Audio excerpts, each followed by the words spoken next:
चलो टेंस वाले साहब, आप लोग को बताए थे हम कभी कि वर्ड्स धीरे धीरे आपका बढ़ता जाएगा। आज कुछ वर्ड्स हम आपका फिर बढ़ा रहे हैं, जो वर्ड्स आपको सेंटेंस को, पैसेज को बनाने में काफ़ी मददगार सिद्ध होगा। इसको ध्यान दो आप। वर्ड्स हमारा क्या बढ़ रहा है, तो अब हम गिनती भी नहीं रखेंगे, तो ये सिंबल से आपको हम बता रहे हैं।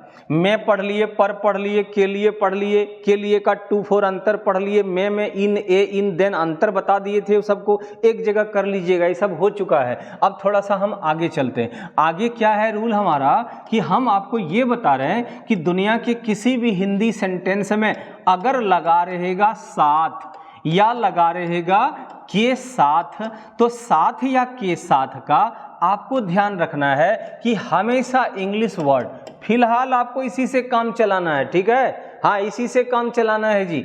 बदलेगा कभी बाद में देखेंगे कब बदलेगा, अभी नहीं बदल रहा है। तो साथ या के साथ का विथ डालेंगे, फिर यहाँ जो जो वर्ड रहेगा उसका अंग्रेजी हम डालते जाएंगे। जैसे यहाँ सेंटेंस देखिए, आप कहे कि मेरे साथ, तो आपको ना पीछे से ऐसे आना है।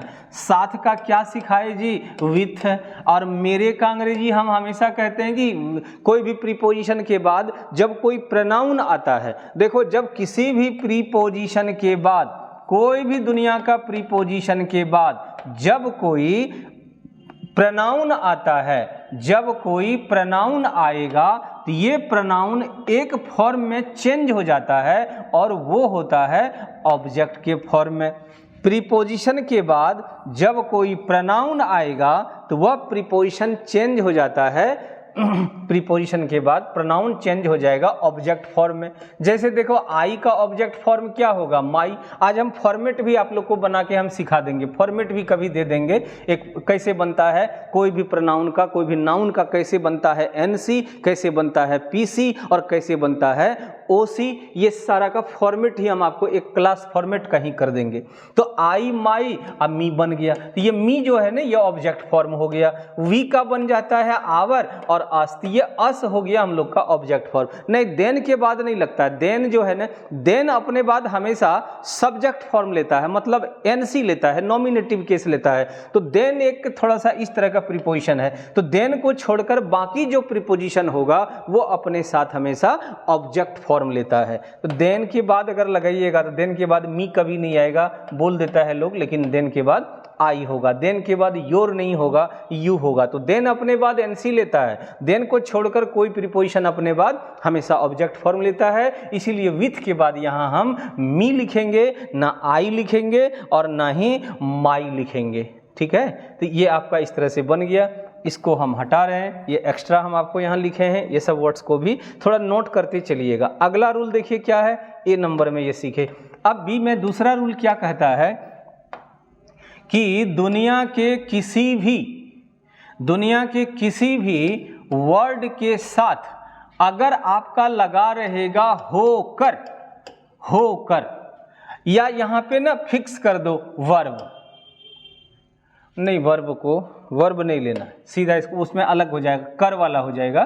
तो बी में क्या कहता है, किसी भी वर्ड के साथ अगर हिंदी सेंटेंस में कहीं लगा हुआ दिख जाए होकर, तो इसको सीधा बनाने का रूल है कि होकर को हटा देना है बिंग से, यानी वर्ड के मीनिंग में चेंज कर दीजिए आप। तो होकर का अंग्रेजी क्या हो गया जी, बिंग। और इसके बाद फिर यहाँ जो यहाँ पे वर्ड है, इसी वर्ड को लाके यहाँ हम प्लस कर देंगे, तो आपका सेंटेंस बन जाएगा। जैसे यहाँ पे सेंटेंस देखिए, जागरूक होकर, कर नहीं बोल रहे हैं हम, होकर बोल रहे हैं। अब इसको हमको बनाना है, तो अब देखिए होकर का हम आपको क्या बताए, बिंग होता है। बिंग मतलब होकर खत्म। इसके बगल में देखिए क्या है, जागरूक। तो जागरूक का जो वर्ड होगा कॉन्शस होता है, तो कॉन्शस लगा देंगे, तो आपका ये इस तरह से बन जाएगा। परेशान होकर है तो बिंग रेस्टलेस लिखिए। परेशान होकर आप कहे कि परेशान होकर है, तो होकर का तो हम आपको बता दिए ना कि बिंग होता है। और परेशान का जो वर्ड का मीनिंग होगा आप वो लिख दीजिएगा। रेस्टलेस का मतलब होता है परेशान, नहीं, दोनों शब्द में बहुत अंतर है। रेस्टलेस मतलब परेशान होता है और वेक्स का मतलब सताना या परेशान करना होता है।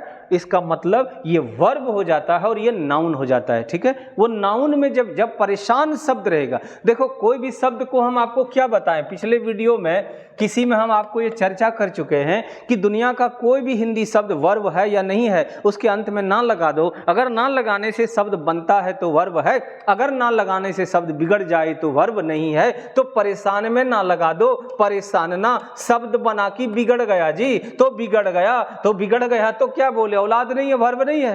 तो जब वर्ब नहीं है तो फिर इसमें हम कैसे, इसका तो अलग हो जाएगा, ये नाउन हो जाएगा। ये अगर परेशान करना रहेगा तो आप फिर रेस्टलेस नहीं, तब यहां पे आप वेक्स लिखिएगा। B number. आगे बढ़ते हैं हम लोग। सी में हमारा रूल कहता है कि दुनिया के किसी भी हिंदी सेंटेंस के साथ अगर कहीं भी लगा रहेगा नीचे, अगर लगा रहेगा के नीचे, और अगर लगा रहेगा अंदर, और अगर लगा रहेगा के अंदर, अगर लगा रहेगा के भीतर, इसमें से कोई भी वर्ड दुनिया के किसी भी हिंदी सेंटेंस में अगर आपको दिख जाए तो यहाँ जितना भी वर्ड्स हम लोग अभी लिखे हैं, ये सारा वर्ड्स का मीनिंग आपको यहाँ सिर्फ लिखना है अंडर, और कुछ नहीं लिखना है। अंडर दिए तो ये सारा वर्ड का सब मीनिंग एक ही होगा, और फिर यहाँ जो वर्ड रहेगा उसको ला करके हम यहाँ डाल देंगे। जैसे यहाँ सेंटेंस देखिए, एक पेड़ के नीचे, एक पेड़ के नीचे, कहीं मान लो ये सेंटेंस इसी तरह से दे दिया, तो आपको ऐसे आना है, हमेशा आने में पीछे से आगे बढ़ना है। तो के नीचे का हम लोग लगाएंगे अंडर, ठीक है। तो अंडर दे दिए तो के भी खत्म, नीचे भी खत्म। यहां के का अब अलग से ऑफ नहीं दीजिएगा, क्योंकि एक जगह किसी एक वर्ड के लिए एक ही प्रीपोजिशन लगेगा, एक साथ डबल प्रीपोजिशन रेयर केस में आता है, ऐसे आता नहीं है। तो रेयर केस भी कभी आएगा तो वहां जानिएगा, अभी आप इसको जानिए, डबल प्रीपोजिशन नहीं करेंगे, एक प्रीपोजिशन लगेगा। तो एक पेड़ के नीचे अंडर ऑफ नहीं लगाएंगे, और एक पेड़ का क्या लिखेंगे जी, ए ट्री। तो आपका बन गया यहाँ पे अंडर ए ट्री, एक पेड़ के नीचे। ये यहाँ पे सीखे।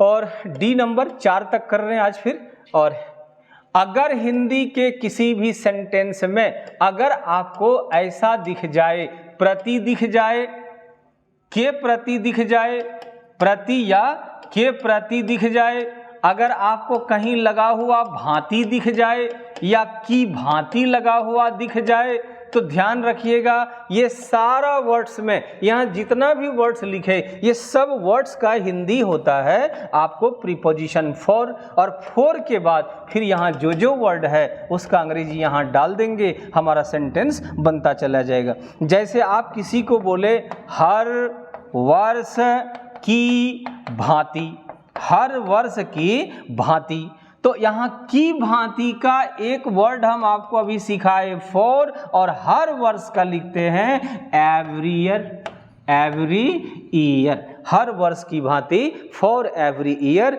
इस वर्ष भी this year also we are celebrating Saraswati Puja, हम लोग सरस्वती पूजा मना रहे हैं। We are celebrating our 1 January, हम लोग अपने 1 जनवरी को मना रहे हैं। तो इस तरह से ये आपका हो गया। तो ये छोटा एक वीडियो ऐसे पहले कर दिए तो आपको टेंस में काफ़ी मदद करेगा। इनको यहीं तक रखते हैं, मिलते हैं फिर किसी वीडियो में, और जय हिंद जय भारत।